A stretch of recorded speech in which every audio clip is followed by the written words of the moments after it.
Yes, sir. We're officially back at it. This is Boog Nice coming at you with the SH Figuarts Street Fighter V video game Chun-Li figure review. Let's do it. I ain't for no scalper. You a scalper? Then fuck out shit. This one's for them real collectors. That's army building and posing figures. Marvel Legends, imports, mini mates, I'm fucking with them.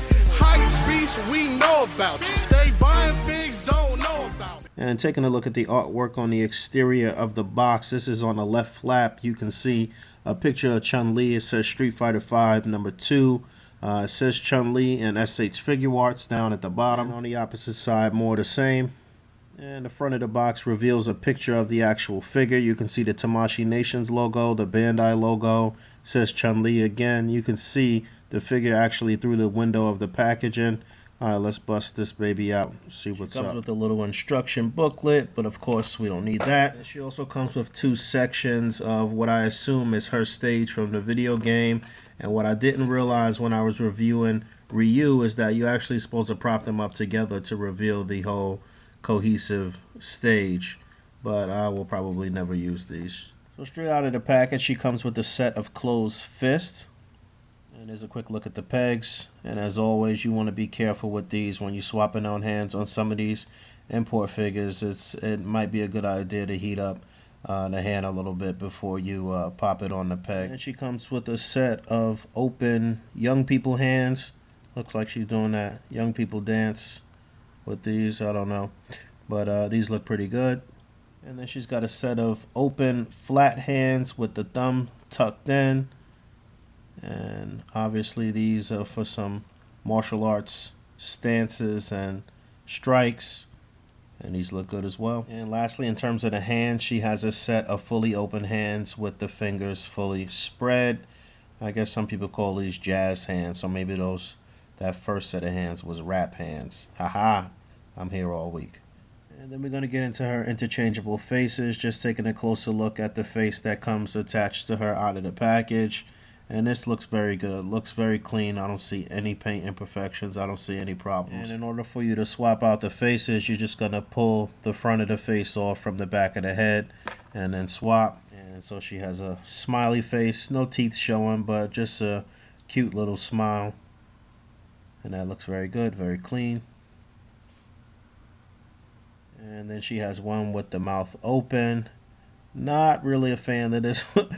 Not really a fan of this one. This one looks like it might not be safe for work. I don't know what's going on here. But actually, this is probably the face you would use when you are simulating her special move from the game, her kick. We're going to get into that because that's the last accessory. So I'll show that real quick. This is pretty interesting. This is the effect to simulate her special attack, her kick. I forget the name of it. Let me know in the comments what the accurate name is.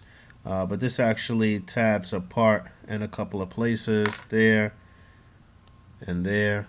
Maybe I'm assuming that you have to get a foot in there and then put this back together. And then you also get a little stand, and just like Ryu, the arm tabs in to the base, and then you'll be able to set up the effect and her leg up on this little stand. I think I got that right. I was correct that you had to detach it at this part here and fit her leg in there and then put it back together. And this actually comes apart at quite a few different spots. It's not just here and that one little other piece I showed. There was another piece in here that can come out. So I mean, if you wanted to get creative and kind of use this for something else aside from Street Fighter, or use it for to simulate a strike or something with some other figures, I suppose you could.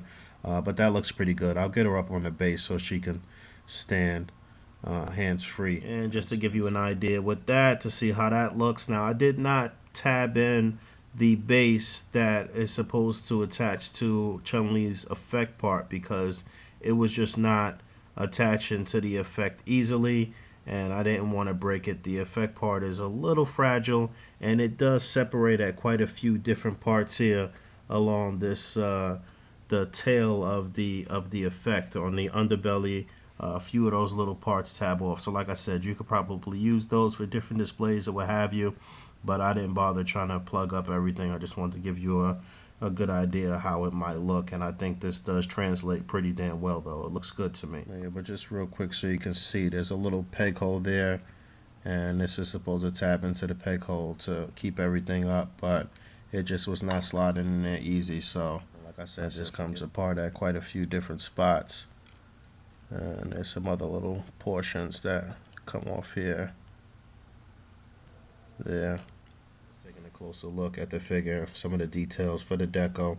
I heard somebody mention that they thought that the look for Chun-Li here was not as accurate to the game as it could be.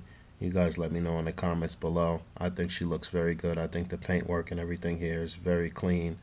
Only thing that I see, I don't know if it's really showing up, but there seems to be a little paint imperfection here across the abdomen there, but I don't see really too many issues with paint. You know, Figuarts is known for really doing their thing with the paint work. Everything looks very good. Maybe there could have been a little more details on the boots, but that's not really how it is in the game. I mean, I feel like it's pretty accurate to the video game, and I think she looks very clean. In terms of articulation, just like Ryu, I think she shines in the articulation department even more so than Ryu. I think they did a really good job with the articulation on her. Great range of motion. The neck is a separate part from the head, so right above the collarbone there's a cut so the neck can move, and then the head can move independently on the neck, so you get a very nice range of motion. She'll look down pretty far and she'll look up pretty far. The head will pivot, turn left to right. You know, you get a full range of motion on the head. Aside from that, these little portions that have her buns inside, not those buns, you pervert, but these actually rotate as well. They can do a full 360, and that's pretty cool that they don't get in the way when you're messing around with her head and neck articulation. And then the shoulders are going to go up just about that far. It's a little funny how the shoulders work, but you actually still do get the range of motion. Same thing as Ryu with that double ball peg, so it gives a little bit of a butterfly joint, and it'll rotate.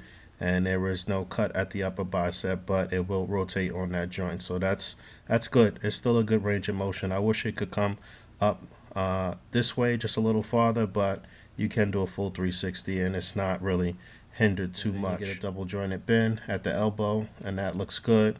You get rotation on the wrist and the hinge, and these little bracelets actually spin, and I forgot to mention that when I was talking about the deco, but this is very nice. They kind of sharp to the touch. They are very nicely done. The arm also rotates here right below the sleeve and right above the bend of the elbow, so you get rotation there as well. The upper torso is nice. It'll move independently, and it'll go down pretty far and go up pretty far. You can kind of see the joint inside there, but then you also get articulation here at the lower abdomen that allows her to crunch down pretty far forward, and the upper torso will move left and right, as well as that lower portion that I just showed. A very unique articulation scheme under here. I don't even know what you want to call this joint, but there is an elongated joint here that has both legs able to rotate on that joint, kick up really high and out, and you get a very nice range of motion. Side kick, roundhouse, whatever you want to do, it's there. You can see the thighs, the thunder thighs there. They look very good, and everything looks pretty good here. You can see the cakes. That looks pretty good, and you get a double jointed knee.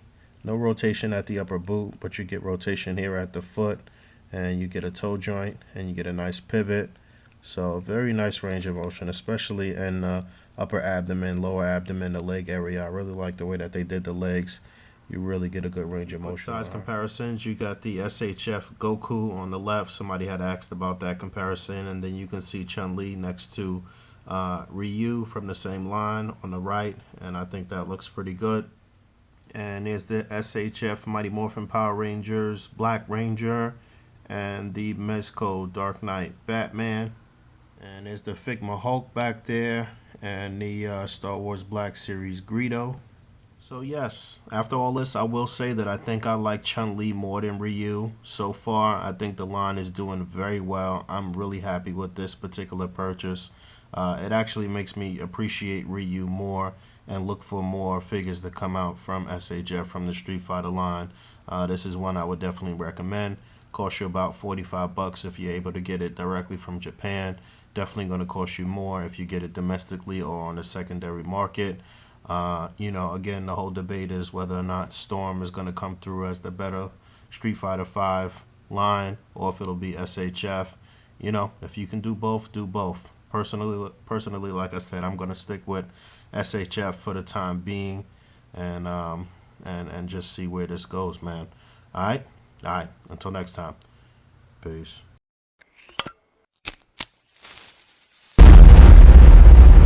That's crispy.